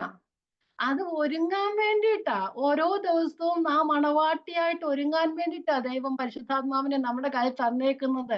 നമ്മളിപ്പം അസുഖമായിട്ട് കിടന്ന ഞാൻ അവിടെ രാവിലെ മുതൽ വൈകിട്ട് വരെ കിടക്കുന്നൊന്നും ഞാൻ തോന്നത്തൊന്നുമില്ല. നമ്മൾ ആ രാവിലെ ചെയ്യാനുള്ള റുട്ടീൻ അങ്ങ് ചെയ്തുകൊണ്ടേയിരിക്കും എന്ന് പറഞ്ഞാൽ ആ റുട്ടീനായി പോകരുത്. അല്ല, നാം ദൈവത്തോട് കൂടെ ഇരിക്കുന്ന സമയങ്ങൾ ആഗ്രഹിക്കുന്നില്ല നമ്മൾ ആരും, അല്ലേ? നമ്മൾ ആ അസുഖമാണെങ്കിലും നമ്മൾ രോഗമാണെങ്കിലും നമ്മൾ എപ്പോഴും ആ വചനത്തോട് കൂടെ ഇരിപ്പാൻ നമ്മൾ ആഗ്രഹിക്കുന്നതിന് കാരണം എന്താ? ഇച്ചിരി കൂടെ കിടക്കാന്നൊക്കെ നമ്മുടെ മനസ്സിനും ശരീരത്തിനും ഒക്കെ ആഗ്രഹമുണ്ട്. പക്ഷെ കർത്താവ് പറയുന്നത്, വേണ്ട മക്കളെ, എന്റെ കൂടെ ഇരുന്ന് നിനക്ക് ഇച്ചിരി സമാധാനം കിട്ടും.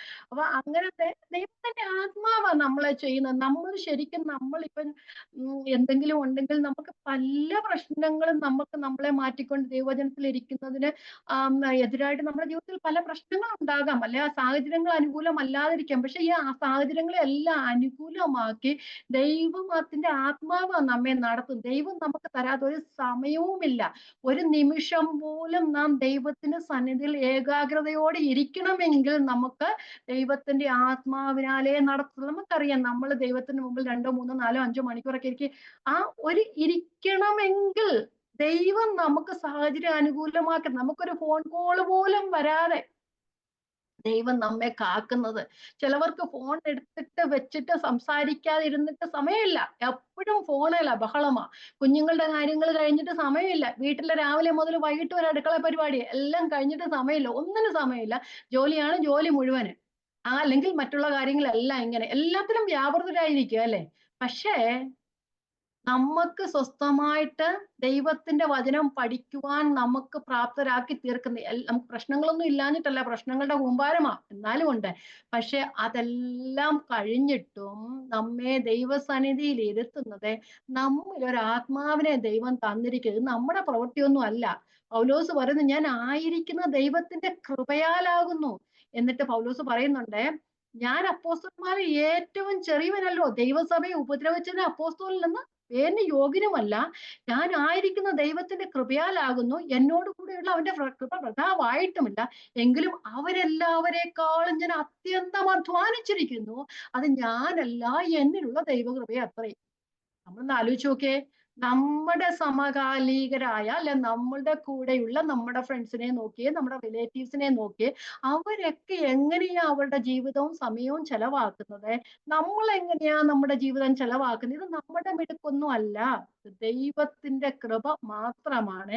അതുകൊണ്ട് നാം ലോകത്തിന്റെ ആദിപാഠങ്ങൾ സംബന്ധിച്ച് മരിച്ചിട്ട് നമ്മളൊരു പുതിയ മനുഷ്യൻ സൃഷ്ടിക്കപ്പെട്ടിട്ട് നമ്മുടെ ദൈവത്തിന്റെ ആത്മാവിനാൽ നമ്മെ നടത്തുമ്പോൾ ആ പുതിയ മനുഷ്യൻ വിശുദ്ധിയോടും നിർമ്മലതയോടും കൂടെ അവന്റെ വരവിങ്കൽ ആ അനന്യമായി അനന്യമായി വെളിപ്പെടേണ്ടതിന് വേണ്ടി ആത്മാവ് ഇപ്പോഴും നമ്മെ ഓരോ ദിവസവും ഒരുക്കിക്കൊണ്ടിരിക്കുക. അതുകൊണ്ട് ക്രിസ്തുവിനോട് മരിച്ചവർ ഈ ലോകത്തോട് മരിക്കണം, തങ്ങളുടെ ജഡത്തോട് മരിക്കണം. അങ്ങനെ ജഡത്തോടും ലോകത്തോടും ക്രൂശിക്കപ്പെട്ടു പോകുന്ന അവസ്ഥയിലായിട്ട് ജീവിക്കണം. അങ്ങനെയാണ് നാം പോകേണ്ടത്. അതുകൊണ്ടാണ് കൊലോസ്യ ലേഖനം 2:6-7 പറയുന്നു, ആകയാൽ അറിയാവുന്ന വാക്യമാണല്ലോ, കൊലോസ്യ ലേഖനം 6:7. ആകയാൽ നിങ്ങൾ കർത്താവായ ക്രിസ്തുവേശുവിനെ കൈക്കൊണ്ടതുപോലെ അവന്റെ കൂട്ടായ്മയിൽ നടപ്പിൻ. നിങ്ങൾ കൈക്കൊണ്ടല്ലോ, കൈക്കൊണ്ടപ്പോ അവനെ അറിഞ്ഞുകൊണ്ടല്ലേ, അവനെ അനുഭവിച്ചുകൊണ്ടല്ലേ കൈക്കൊണ്ടത്. അതുപോലെ അവന്റെ കൂട്ടായ്മയിൽ നടപ്പിൻ. അവനിൽ വേരൂന്നിയും ആത്മീക വർധന പ്രാപിച്ചും നിങ്ങൾക്ക് ഉപദേശിച്ചു തന്നതിന് ഒത്തവണ്ണം വിശ്വാസത്തിൽ ഉറച്ചും സ്തോത്രത്തിൽ കവിഞ്ഞുമിരുത്തി. അല്ലെ? എന്ത് നല്ല വാക്യമാ! അവനിൽ വേരൂന്നി ആത്മീക വർധന പ്രാപിച്ച് വിശ്വാസത്തിൽ ഉറച്ച് സ്തോത്രത്തിൽ കവിഞ്ഞുയിരിക്കുക. വിശ്വാസം മാത്രം പോരാ, സ്തോത്രവും വേണം. കാരണം ഓരോ ദിവസവും ദൈവം ചെയ്ത ഉപകാരങ്ങൾക്കൊക്കെ സ്തോത്രം ചെയ്യുന്നവരായി ഇരിക്കണം. അപ്പം പറഞ്ഞു വന്നത്, നാം ക്രിസ്തുവിനോടുകൂടെ മരിച്ചു എങ്കിൽ നാം ക്രിസ്തുവിനോടുകൂടെ ക്രിസ്തുവിനോടുകൂടെ പാപസംബന്ധമായി മരിച്ചു എങ്കിൽ ക്രിസ്തുവിനോടുകൂടെ ജീവിക്കണം. ക്രിസ്തുവിനോടുകൂടെ ജീവിക്കണമെങ്കിൽ നാം ആഗ്രഹിക്കുന്ന രീതിയിലുള്ള ജീവിതമല്ല നാം നയിക്കേണ്ടത്. ദൈവം നമ്മെ കുറിച്ചൊരു ജീവിതം വെച്ചിട്ടുണ്ട്. ആ ജീവിതം അതിനനുസരിച്ചായിരിക്കണം നാം ജീവിക്കുന്നത്.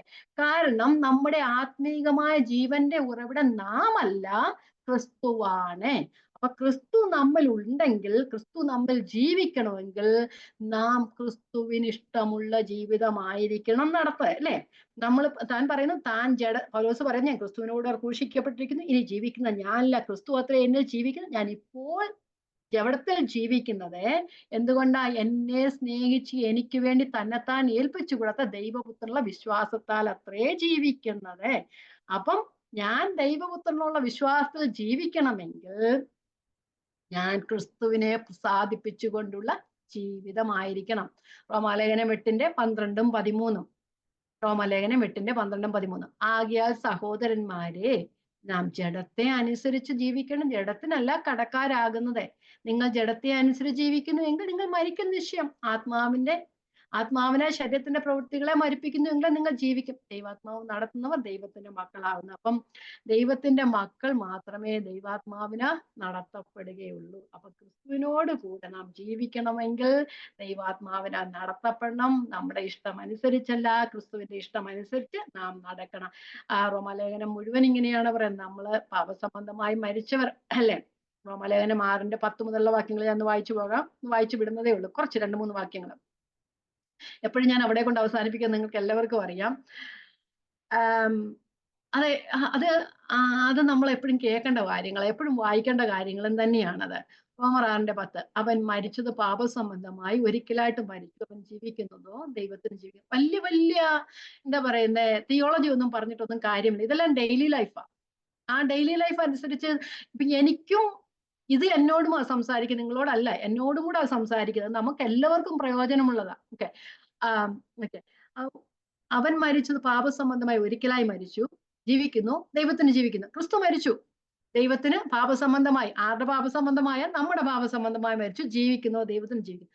ഔവണ്ണം നിങ്ങളും ക്രിസ്തു മരിച്ചതുപോലെ പാപസംബന്ധമായി മരിച്ചവർ എന്നും ക്രിസ്തുവേശുവിൽ ദൈവത്തിന് ജീവിക്കുന്നവരെന്നും നിങ്ങളെ തന്നെ എണ്ണുവൻ. റെക്കൺ യുവർ സെൽഫ് എന്നാ പറയുന്നത്. Count your self. നിങ്ങളെ തന്നെ അങ്ങ് എണ്ണ. അതുകൊണ്ട് ആകയാൽ പാപം നിങ്ങളുടെ മർത്യ ശരീരത്തിൽ അതിന്റെ മോഹങ്ങളെ അനുസരിക്കുമാറി ഇനി വാഴരുത്. നിങ്ങളുടെ അവയവങ്ങളെ അനീതിയുടെ ആയുധങ്ങളെ പാപത്തിന് സമർപ്പിക്കും. ഒരു കാലത്ത് നിങ്ങളുടെ അവയവങ്ങളെ അനീതിയുടെ ആയുധങ്ങളായി പാപത്തിന് സമർപ്പിച്ചവരാ. ഇപ്പൊ എന്തിട്ടാ ചെയ്യുന്നത്? നിങ്ങളെ തന്നെ മരിച്ചിട്ട് ജീവിക്കുന്നവരായും നിങ്ങളുടെ അവയവങ്ങളെ നീതിയുടെ ആയുധങ്ങളായും ദൈവത്തിന് സമർപ്പിച്ചുള്ളൂ. പലപ്പോഴും എക്സ്പ്ലെയിൻ ചെയ്യുന്ന കാര്യമാണ്. അത് ഞാൻ അങ്ങോട്ട് പോകുന്നില്ല. പൗലോസ് പറയുന്നു, ഞാൻ ക്രിസ്തുവിനോട് ക്രൂശിക്കപ്പെട്ടിരിക്കുന്നു, ഇപ്പൊ ഞാൻ ജഡത്തിൽ ജീവിക്കുന്ന യേശു ക്രിസ്തുവിലുള്ള വിശ്വാസത്താൽ അത്ര ജീവിക്കുന്നത്. അപ്പൊ യേശു ക്രിസ്തുവിലുള്ള വിശ്വാസത്തിൽ മാത്രമേ യഥാർത്ഥ ജീവിതം നയിക്കാൻ കഴിയത്തുള്ളൂ. യഥാർത്ഥമായ ക്രിസ്തീയ ജീവിതം ക്രിസ്തുവിലുള്ള ആശ്രയത്തിൽ നിന്നുള്ളതാണ്. അത് ക്രിസ്തുവിലുള്ള ആശ്രയത്താൽ ആരംഭിക്കുകയും ആശ്രയത്തിൽ തന്നെ തുടർന്നു പോവുകയും നമ്മുടെ അന്ത്യം വരെ അങ്ങനെ ഇരിക്കുകയും ചെയ്യുന്നതാണ് ക്രിസ്തുവിലുള്ള ജീവിതം. വിശ്വാസത്താൽ ആരംഭിച്ച് വിശ്വാസത്താൽ തുടർന്ന് വിശ്വാസത്താൽ അവസാനിക്കുന്ന ഒരു ജീവിതമാണ് ക്രിസ്തീയ ജീവിതം എന്ന് പറയുന്നത്. അപ്പൊ എന്തിനാ പൗലോസ് പറഞ്ഞ് എനിക്ക് എന്തിനു വേണ്ടി ഞാൻ ക്രിസ്തുവിനോട് ക്രൂശിക്കപ്പെട്ടിരിക്കും? എന്നെ സ്നേഹിച്ച് എനിക്ക് വേണ്ടി തന്നെത്താൻ ഏൽപ്പിച്ചു കൊടുത്ത ഏത് ക്രിസ്തുവിന് വേണ്ടിയാ? എന്നെ സ്നേഹിച്ച് എനിക്ക് വേണ്ടി തന്നെത്താൻ ഏൽപ്പിച്ചു കൊടുത്ത, നമ്മൾ ആ വാക്യത്തിൽ തന്നെയാണ് നിൽക്കുന്നത്. എന്നെ സ്നേഹിച്ച് എനിക്ക് വേണ്ടി തന്നെത്താൻ ഏൽപ്പിച്ചു കൊടുത്ത ക്രിസ്തുവിലുള്ള വിശ്വാസത്താൽ അല്ലേ? ക്രിസ്തുവിലുള്ള വിശ്വാസത്താലാണ് നാം ജീവിക്കുന്നത്. ക്രിസ്തുവിൽ വിശ്വാസം വരാൻ കാരണം എന്താന്ന് പൗലോസ് അവിടെ പറയുന്നത്? ഒന്ന്, ക്രിസ്തു എന്നെ സ്നേഹിച്ചു. രണ്ട്, ക്രിസ്തു എനിക്ക് വേണ്ടി തന്നെത്താൻ ഏൽപ്പിച്ചു കൊടുത്തു. ഒന്ന്, എന്തിനാ ഞാൻ ക്രിസ്തുവിൽ വിശ്വാസം വരാൻ കാരണം? ക്രിസ്തു എന്നെ സ്നേഹിച്ചു. ക്രിസ്തു എന്നെ സ്നേഹിച്ചതിന്റെ ഫലമാണ് തന്നെത്താൻ എനിക്ക് വേണ്ടി ഏൽപ്പിച്ചു കൊടുക്കാൻ കാരണമായി തീർന്നത്. ക്രിസ്തു തന്നെ സ്നേഹിച്ചു. നമ്മെ ഓരോരുത്തരെയും ക്രിസ്തു സ്നേഹിച്ചില്ലേ, അല്ലെ? എപ്പോഴാ ദൈവം നമ്മെ സ്നേഹിച്ചത്? നമ്മെ വിളിച്ച് വേർതിരിച്ച് മക്കളാക്കി തീർത്തതിന് ശേഷമാണോ ദൈവം നമ്മെ സ്നേഹിച്ചത്? കർവീതിയിലായിരുന്നോ നമ്മെ സ്നേഹിച്ചത്? അല്ല. നാം ജനിച്ചപ്പോഴൊന്നും ആയിരുന്നല്ലോ. നാം ദൈവത്തെ വിശ്വസിച്ചപ്പോഴും ആയിരുന്നില്ല. ആ വെർബ് പാസ്റ്റ് ആണ്. എന്നെ സ്നേഹിച്ചു. അത് ലോകസ്ഥാപനത്തിനു മുമ്പേ ആദ്യകാല നിത്യതയിൽ ദൈവം നമ്മെ സ്നേഹിച്ചു. യെരമ്യാവിന്റെ പുസ്തകം അങ്ങനെയല്ലേ പറയുന്നത്? നിത്യ സ്നേഹത്താൽ അവൻ നമ്മെ സ്നേഹിച്ചു. യോഹന്നാന്റെ ലേഖനം പറയുന്നു ദൈവം സ്നേഹമാകുന്നു, അല്ലെ? അതൊരു പ്രസന്റ് കണ്ടിന്യൂസ്. ആദ്യകാല നിത്യത മുതൽ അന്ത്യകാല നിത്യത വരെ നിലനിൽക്കുന്ന വലിയൊരു സ്നേഹം. നിത്യ സ്നേഹത്താൽ. മനുഷ്യന്റെ സ്നേഹം എവിടെ വരെയുണ്ട്? കല്ലറ വരെ. അതുവരെ ഉള്ളൂ. അവിടെ കഴിഞ്ഞ് ഒരു സ്നേഹവും ഇല്ല. അപ്പം ദൈവത്തിന്റെ സ്നേഹം ആ അന്ത്യം വരെയും നിത്യത മുതൽ നിത്യത വരെയും നിലനിൽക്കുന്ന സ്നേഹം. അപ്പൊ ഒരിക്കലും ആ മങ്ങാത്ത അവസാനിക്കാത്ത സ്നേഹത്താൽ സ്നേഹിച്ച ദൈവം കർത്താവ് എനിക്ക് വേണ്ടി ആ സ്നേഹത്താൽ എന്നെ അവനോട് അനുരൂപമാക്കി കാണുവാൻ വേണ്ടിയിട്ട്, കാരണം പാപത്തിന് അനുരൂപമായി ജീവിക്കുന്ന അവസ്ഥയാണ് ഞാൻ. ജഡത്തിന്റെയും പാപത്തിന്റെയും ആ ഒരു പ്രമാണത്തിന്റെ അവസ്ഥയിലായിരുന്ന എന്നെ അവന്റെ സ്നേഹത്താൽ തന്നോട് അവൻ തന്റെ സഹോദരന്മാർക്ക് വേണ്ടിയല്ലേ, ആ സഹോദരന്മാരുടെ അനുരൂപമാകാൻ വേണ്ടിയിട്ട് അല്ലെ, അങ്ങനെയല്ലേ പറയുന്നേ റോമാലേഖനം പറയുന്നേ. അപ്പൊ കർത്താവ് പറഞ്ഞ ആ തന്റെ സഹോദരന്മാർ അവൻ മുന്നറിഞ്ഞവരെ അവൻ തന്റെ സഹോദരന്മാരിൽ ആദ്യജാതനാകേണ്ടതിന്, അങ്ങനെയല്ലേ പറയുന്നത്, നമ്മൾ മുന്നേ വെച്ചിരിക്കുന്നു പറയുന്നത്. അപ്പം ആ സ്നേഹത്തല്ല ക്രിസ്തുവിനോടുകൂടി ആയിത്തീരുവാൻ ആ ദൈവം ക്രിസ്തുവിനെ ഇങ്ങോട്ട് അയച്ചു, അല്ലെ?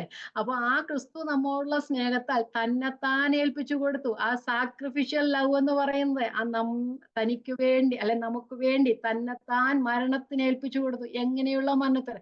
ക്രൂശിലെ മരണത്തോളം അനുരൂപനായി തീർന്ന അനുസരണമുള്ളവനെ തന്നെ ക്രിസ്തു, അല്ലെ? ഫിലിപ്പി ലേഖനം അങ്ങനെയല്ലേ പറയുന്നത് 2:6-7. അവൻ ദൈവരൂപത്തിൽ ഇരിക്കെ ദൈവത്തോടുള്ള സമത്വം മുറുകെ പിടിക്കണമെന്ന് വിചാരിക്കാതെ രാജരൂപം എടുത്ത് മനുഷ്യ സാദൃശ്യത്തിലായി തന്നെത്താൻ ഒഴിച്ചു വേഷത്തിൽ മനുഷ്യനായി വിളങ്ങി തന്നെത്താൻ താഴ്ത്തി ക്രൂശിലെ മരണത്തോളം അനുസരണമുള്ളവനായി തീർന്ന ക്രിസ്തു. എന്തിനാ എത്രത്തോളം അനുസരണം കാണിച്ച്? നമ്മെ സ്നേഹിച്ച് നമുക്ക് വേണ്ടി തന്നെത്താൻ ഏൽപ്പിച്ചു കൊടുത്ത ക്രിസ്തു. ഓക്കെ. അപ്പം ആ സ്നേഹത്തിന്റെ ഫലമായിരുന്നു മരണത്തിനു വേണ്ടി തന്നെത്താൻ ഏൽപ്പിച്ചു കൊടുത്തത്. ന്യായപ്രമാണം ഒരിക്കലും നമ്മെ സ്നേഹിച്ചില്ല. പകരം നമ്മെ എപ്പോഴും പാപി അല്ലെങ്കിൽ കുറ്റക്കാരൻ എന്ന് വിധിക്കുകയായിരുന്നു ചെയ്തല്ലേ. ആ ന്യായപ്രമാണം എനിക്ക് വേണ്ടി മരിച്ചില്ല, അല്ലെങ്കിൽ ലോകം എനിക്ക് വേണ്ടി മരിച്ചില്ല, എനിക്ക് വേണ്ടി ഒന്നും ചെയ്തില്ല, എന്നെ കൊണ്ട് പലതും ചെയ്യിപ്പിക്കുകയായിരുന്നു. പക്ഷെ ക്രിസ്തു ഞാൻ ഒന്നും ചെയ്യാതെ തന്നെ എനിക്കു വേണ്ടി മരിച്ചു.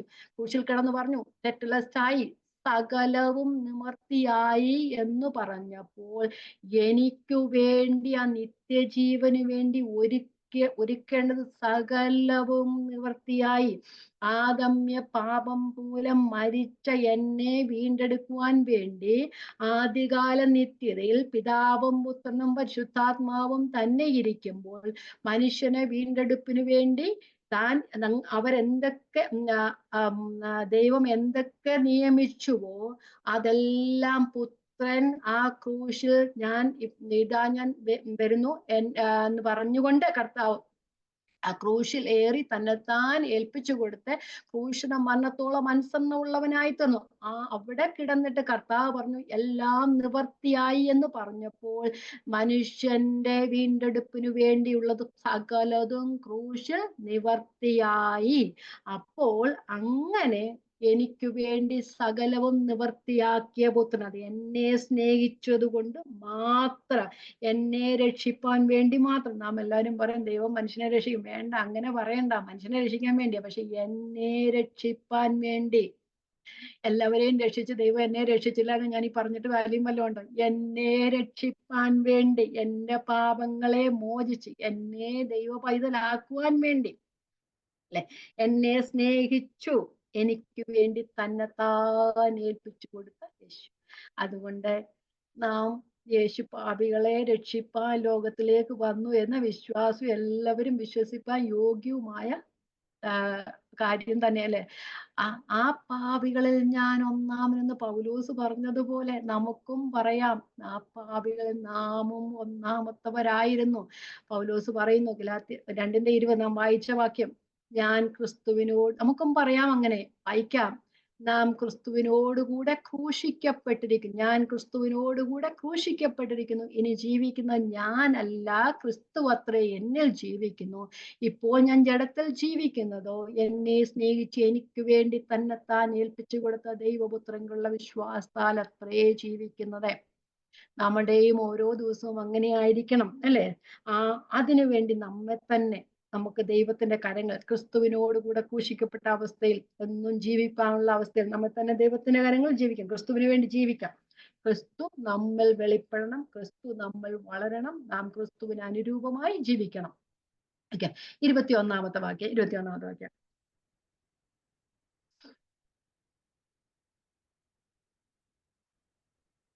ഞാൻ ദൈവത്തിന്റെ കൃപ വൃഥാവാക്കുന്നില്ല. ന്യായപ്രമാണത്താൽ നീതി വരുന്നു എങ്കിൽ ക്രിസ്തു മരിച്ചത് വെറുതെയല്ലോ. ഇവിടെ പോള് പീറ്ററിനോട് പറഞ്ഞ് അവസാനിപ്പിക്കുകയാണ് ചെയ്യുന്നത്. ക്രിസ്തുവിന്റെ കൃപയെ ഞാൻ വ്യർത്ഥമാക്കുന്നില്ല. ന്യായപ്രമാണത്തിലൂടെ ആണെങ്കിൽ നീതി വരുന്നു എങ്കിൽ, എന്ന് വെച്ചാൽ രക്ഷ സാധ്യമാകുന്നു എങ്കിൽ, ന്യായപ്രമാണത്തിന്റെ പ്രവൃത്തിയിലൂടെയാണ് മനുഷ്യന് രക്ഷ വരുന്നു എങ്കിൽ ക്രിസ്തുവിന്റെ മരണം അർത്ഥശൂന്യമാണ്. അത്രയുള്ള കാര്യം. കാരണം ന്യായപ്രമാണത്തിന്റെ പ്രവൃത്തികൾ ഒരു ജഡവും ദൈവസന്നിധി നീതീകരിക്കപ്പെടുകയില്ല.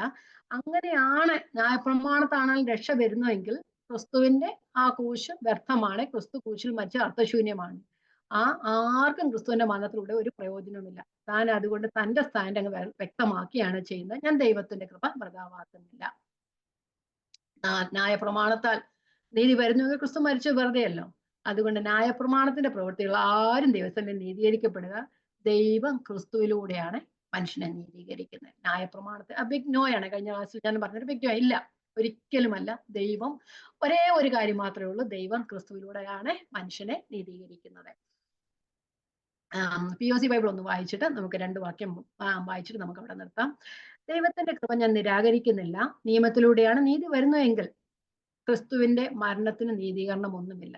ക്രിസ്തുവിന്റെ ആ ന്യായപ്രമാണത്തിലാണ് നമുക്ക് നമ്മുടെ പ്രവൃത്തികളിലൂടെയാണ് നമുക്ക് നീതി ലഭിക്കുന്നതെങ്കിൽ ക്രിസ്തു മരിച്ചിട്ട് യാതൊരു പ്രയോജനമില്ല. അതുകൊണ്ട് ക്രിസ്തുവിലൂടെ മാത്രമേ രക്ഷയുള്ളൂ. അത് ന്യായപ്രമാണത്തിന്റെ പ്രവൃത്തികൾ ഒരു ജഡവും നീതീകരിക്കില്ല. ഞാനും അതുപോലെയാണ്. എന്നോടുള്ള ദൈവത്തിന്റെ കൃപയാലാണ് ഞാനും കർത്താവിലേക്ക് വരുവാനായിട്ട് ഇടയായി തീർന്നത്. നമ്മളും അതുപോലെ തന്നെ എപ്പോഴും പറയണം അല്ലേ, നമ്മുടെ കരുണാസമ്പന്നായ ദൈവത്തിന്റെ കൃപയാലും കരുണയാലും സ്നേഹത്താലുമാണ് നാം കർത്താവിലേക്ക് വരുവാനായിട്ട് ഇടയായി. നമ്മുടെ പ്രവൃത്തിയെല്ലാം നമ്മെ ദൈവത്തിന് വേണ്ടി എന്നും ചെയ്തതുകൊണ്ടോ, നമ്മൾ എന്തെങ്കിലും മറ്റുള്ളവർക്ക് വേണ്ടി ചെയ്തുകൊണ്ടോ, അത് കണ്ടതുകൊണ്ടോ, ഞാൻ വിശുദ്ധ ആയതുകൊണ്ടോ, ഞാൻ നീതിയുള്ളവളായതുകൊണ്ടോ ഒന്നുമല്ല. നാം ശത്രുക്കളായിരിക്കുമ്പോൾ, നാം ബലഹീനരായിരിക്കുമ്പോൾ, നാം പാപികളായിരിക്കുമ്പോൾ ക്രിസ്തു നമുക്ക് വേണ്ടി മരിച്ചു. എഫേസ്യർ 2:4 മുതലുള്ള വാക്യങ്ങൾ വായിച്ചു നിർത്താം. കരുണാസമ്പന്നനായ ദൈവമോ നമ്മെ സ്നേഹിച്ച മഹാസ്നേഹം നിമിത്തം അതിക്രമങ്ങളാൽ മരിച്ചവരായിരുന്നു നമ്മെ ക്രിസ്തുവിനോടുകൂടെ ജീവിപ്പിക്കുകയും കൃപയാൽ അത്രേ നിങ്ങൾ രക്ഷിക്കപ്പെട്ടിരിക്കുന്നു. ക്രിസ്തുവേശുവിൽ നമ്മെക്കുറിച്ചുള്ള വാത്സല്യത്തിൽ തന്റെ കൃപയുടെ അത്യന്ത തലത്തെ വരും കാലങ്ങളിൽ കാണിക്കേണ്ടതിനെ ക്രിസ്തുവേശുവിൽ അവനോടുകൂടെ ഉയർത്തെഴുന്നേൽപ്പിച്ച് സ്വർഗത്തിലിരുത്തുകയും ചെയ്തിരിക്കുന്നു. നമ്മൾ ഭൂമിയിലായിരിക്കുന്നെങ്കിലും വചനം പറയുന്നു ആത്മീയമായ സ്വർഗത്തിലായിരിക്കുന്നതെന്ന്. കൃപയാലല്ലോ നിങ്ങൾ വിശ്വാസം മൂലം രക്ഷിക്കപ്പെട്ടിരിക്കുന്നത്, അതിന് നിങ്ങൾ കാരണമല്ല, ദൈവത്തിന്റെ ദാനം അത്രയാകുന്നു. ഇരുത്തുകയും ചെയ്തു എന്നാ പറഞ്ഞു, ഇരുത്തുവെന്നല്ല പറഞ്ഞു, ഇരുത്തുകയും ചെയ്തു എന്നാ പറഞ്ഞു. ആത്മീക ദൃഷ്ടികൾ കൊണ്ട് നോക്കിയാൽ നാം സ്വർഗത്തിലായിരിക്കുന്നത്. വായിക്കുമ്പോഴെങ്കിലും അങ്ങനെയൊന്നും ഓർക്കാം നാം സ്വർഗത്തിലായിരിക്കുന്നുള്ള കാര്യം. ക്രിസ്തുവേശു നമ്മെ കുറിച്ചുള്ള വാത്സല്യത്തിന്റെ തന്റെ കൃപയുടെ അത്യന്ത ധനത്തെ വരും കാലങ്ങളിൽ കാണിക്കേണ്ട ക്രിസ്തുവേശുൽ അവനോട് ഉയർത്തെഴുതി സ്വർഗത്തിൽ ഇരുത്തുകയും ചെയ്തിരിക്കുന്നു. കൃപയാലല്ലോ നമ്മൾ വിശ്വാസം മൂലം രക്ഷിക്കപ്പെട്ടിരിക്കുന്നത്, അതിനും നിങ്ങൾ കാരണമല്ല, ദൈവത്തിന്റെ ദാനം അത്രേ ആകുന്നു. അവിടെ ക്രിസ്തുവിന്റെ കൃപയാലാണ്, അല്ലെ ദൈവത്തിന്റെ കൃപയാലാണ് നാം ദൈവത്തിലേക്ക് വരുവാനായിട്ട് ഇടയായത്.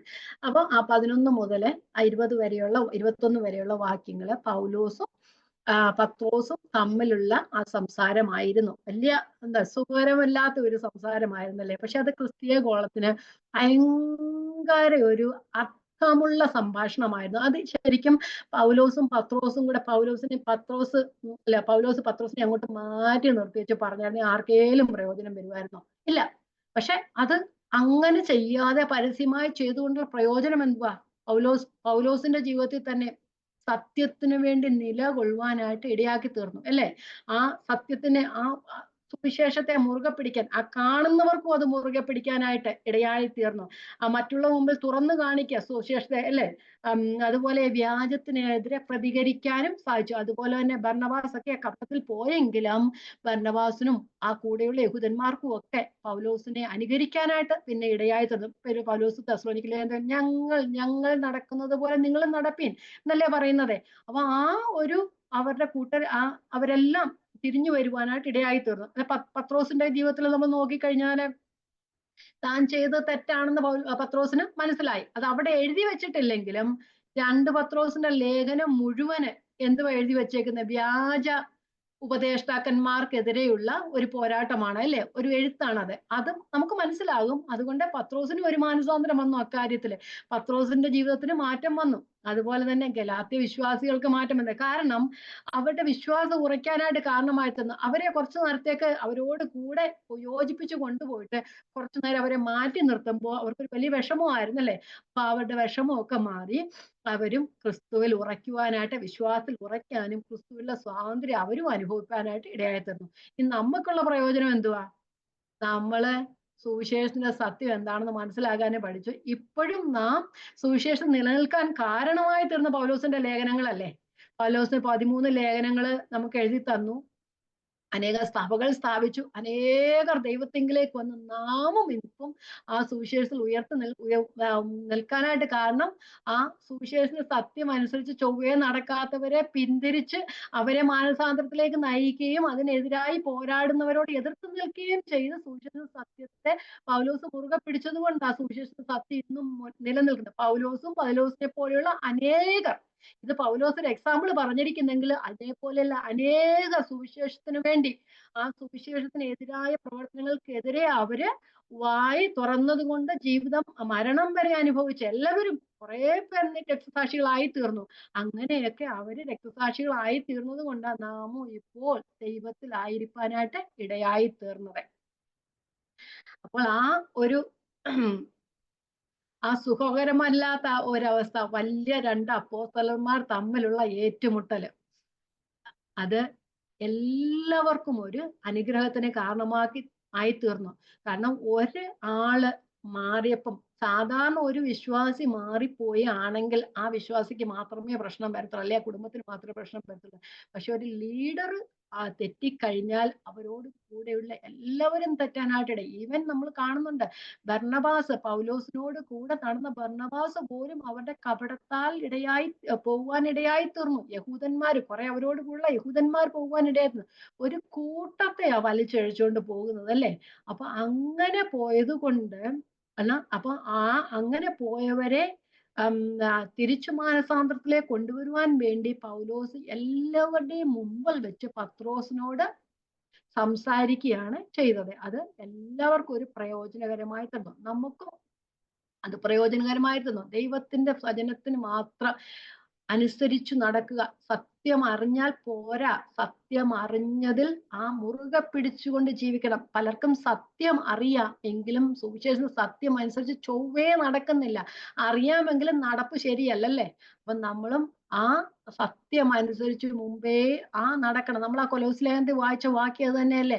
നിങ്ങൾ കർത്താവിൽ വിശ്വസിച്ചതുപോലെ അവന്റെ കൂട്ടായ്മയിൽ നടപ്പീൻ, അവനിൽ വേരൂന്നിയും ആത്മീയ വർധന പ്രാപിച്ചും നിങ്ങൾക്ക് ഉപദേശിച്ചവൻ ഒത്തവണ്ണം വിശ്വാസത്തിൽ ഉറച്ചും സ്തോത്രത്തിൽ കവിഞ്ഞും ഇരിപ്പീൻ. ഓരോ ദിവസവും നമ്മെ തന്നെ നോക്കുക, നമ്മെ തന്നെ പരിശോധിക്കുക. കൊരിന്ത്യർ ലേഖനത്തില് പറയുന്നുണ്ട്, നിങ്ങൾ വിശ്വാസത്തിൽ ഇപ്പോഴും നിങ്ങൾ വിശ്വാസത്തിൽ ഇരിക്കുന്നു എന്ന് നിങ്ങളെ തന്നെ ശോധന ചെയ്ത് നിങ്ങളെ തന്നെ പരിശോധിപ്പീൻ. നമ്മളും ജഡത്തിൽ ജീവിക്കുന്നവരാ. ജഡീകന്മാരായി പോകാതെ നാം ആ ആത്മീകരായി തന്നെ വളരുക. ജഡ എന്ന് പറഞ്ഞേ ഗലാത്യയിലെ വിശ്വാസികള് ഒരു കാലത്ത് ആത്മാവിൽ ആരംഭിച്ചവരാ അല്ലെ? അവരിപ്പോൾ ജഡത്തിൽ സമാപിക്കുന്ന അവസ്ഥയിലാക്കി തീർത്തു. മൂന്നാമത്തെ അധ്യായം ഞാനിന്ന് തുടങ്ങണമെന്ന് വിചാരിച്ച സാരമില്ല. നമുക്ക് ഇവിടെ നിർത്താം. 2-3 മിനിറ്റ് കൊണ്ട് അവരോട് ചോദിക്കുക, ആ ബുദ്ധിയില്ലാത്ത ഗലാത്യരെ, യേശുക്രിസ്തു ക്രൂശിക്കപ്പെട്ടവനായി നിങ്ങളുടെ മുമ്പിൽ വരച്ച് കിട്ടിയിരിക്കെ നിങ്ങളെ ശുദ്രം ചെയ്ത് മാറ്റിയത് ആര്? നിങ്ങൾ ആത്മാവിൽ ആരംഭിച്ചിട്ട് ജഡത്തിലാണോ സമാപിക്കുന്നത്? ആത്മാവിൽ ആരംഭിച്ചവരാ, പക്ഷെ ജഡത്തിൽ സമാപിപ്പാനായിട്ട് ഇടയായി തീർന്നു. എല്ലാവരും അല്ലെങ്കിലും കുറച്ചുപേര്. നാമും നമ്മെ തന്നെ ശോധന ചെയ്യുക. ഓരോ ദിവസവും നാം ക്രിസ്തുവിനോടുകൂടെ ജീവിക്കണം. നാം 1 കൊരിന്ത്യർ ലേഖനവും 2 കൊരിന്ത്യർ ലേഖനവും ഒക്കെ നാം പഠിച്ചതാ. ക്രിസ്തുവിൽ വിശുദ്ധീകരിക്കപ്പെട്ട ഒരു ജനതയ്ക്ക് വേണ്ടി എഴുതിയിട്ട് അവര് ആ ഒരു കൃപാവരത്തിലും കുറവില്ലാത്തവരായിരുന്നു. കർത്താവിന്റെ പ്രത്യക്ഷയ്ക്ക് വേണ്ടി കാത്തിരുന്നവരായിരുന്നു. അങ്ങനെയുള്ളവർ ആ വേറൊരു സുവിശേഷത്തിലേക്കും വേറൊരു ആത്മാവിലേക്കും വേറെ അങ്ങനെ ജാരന്മാരിലേക്കൊക്കെ പോകാനായി തീർന്നു അല്ലെ? അതുകൊണ്ട് പൗലോസ് പറയുന്നു, ഞാൻ നിങ്ങൾ ക്രിസ്തുവിനോടുള്ള നിർമ്മലതയും ഏകാഗ്രതയും വിട്ട് വഷളായി പോകുമോ എന്ന് വിചാരിച്ച് ഞാൻ ഭയപ്പെടുന്നു. അതുപോലെ ദൈവത്തിന്റെ ആത്മാവ് നമ്മളിൽ ഇരുന്ന് നമുക്ക് വേണ്ടി ദുഃഖിക്കുകയാണ്, ഇവൾ അവിടെ നിന്ന് മാറിപ്പോകുമോ എന്ന് അല്ലെ? അതുകൊണ്ട് നമ്മൾ ആ പരിശുദ്ധാത്മാവിനെ ദുഃഖിപ്പിക്കാത്തവരായി ദൈവം നമുക്ക് വേണ്ടി ഒരുക്കിയിരിക്കുന്ന ആ നിത്യജീവനെ അവകാശമാക്കി സത്യത്തിന്റെ പരിജ്ഞാനം ലഭിച്ച ശേഷം വീണ്ടും തിരിഞ്ഞു പോയാൽ ഒരു പ്രയോജനവുമില്ല. അതുകൊണ്ട് സത്യത്തിന്റെ പരിജ്ഞാനം ലഭിച്ചവർ സത്യത്തിന്റെ പരിജ്ഞാനത്തിൽ മുമ്പോട്ട് പോവുക. ഒന്നും ചെയ്യണ്ട, ദൈവാത്മാവിനെ അനുസരിച്ച് പോയാൽ മാത്രം മതി. ആ ദൈവത്തിന്റെ വചനം പഠിച്ച് ആത്മാവിനെ നിയന്ത്രിക്കപ്പെട്ടവരായി പോവുകയാണെങ്കിൽ നമുക്കും അങ്ങനെ തന്നെ പോകുവാൻ കഴിയും. പൗലോസ് പറയുന്ന ആ വാക്യം ഞാൻ ഒന്നുകൂടെ പറഞ്ഞു നിർത്തിയേക്കാം. ഞാൻ ക്രിസ്തുവിനോടുകൂടെ ക്രൂശിക്കപ്പെട്ടിരിക്കുന്നു, ഇനി ജീവിക്കുന്ന ഞാനല്ല, ക്രിസ്തു അത്രേ എന്നെ ജീവിക്കുന്നു. ഇപ്പോൾ ഞാൻ ജഡത്തിൽ ജീവിക്കുന്നതോ എന്നെ സ്നേഹിച്ച് എനിക്ക് വേണ്ടി തന്നെത്താൻ ഏൽപ്പിച്ചു കൊടുത്ത ക്രിസ്തു യേശുവിനുള്ള വിശ്വാസത്താൽ അത്രേ, അല്ലെ ദൈവപുത്രങ്ങളുടെ വിശ്വാസത്താൽ അത്രേ ജീവിക്കുന്നത്. അതുകൊണ്ട് നാമും ഓരോ ദിവസവും നമ്മെ ഏൽപ്പിച്ച അതിവിശുദ്ധ വിശ്വാസത്തെ മുറുകെ പിടിക്കണം. ആ വിശ്വാസത്തിന് വേണ്ടി പോരാടേണ്ടത് അത്യാവശ്യമാണ്. ലോകവും സാത്താനും ജഡവും നമ്മെ അവരുടെ ആ ഒരു പ്രമാണത്തിലേക്ക് പോകുവാനായിട്ട് എപ്പോഴും മാടി വിളിക്കുക. അതിൽ നിന്നൊക്കെ വിടുവിച്ച് ക്രിസ്തുവിന്റെ പ്രമാണത്തിൽ നിന്ന് ക്രിസ്തുവിന് അനുരൂപമായി ജീവിക്കാൻ ഓരോ ദിവസവും നാം വചനം പഠിക്കുന്നതും ആ ദൈവാത്മാവിന്റെ അനുസരണത്തിലായി തീരാനും ദൈവം നമ്മെ എല്ലാവരെയും ഇടയാക്കി തീർക്കട്ടെ. ദൈവത്തിന്റെ നാമം വാഴ്ത്തപ്പെടുമാറാകട്ടെ.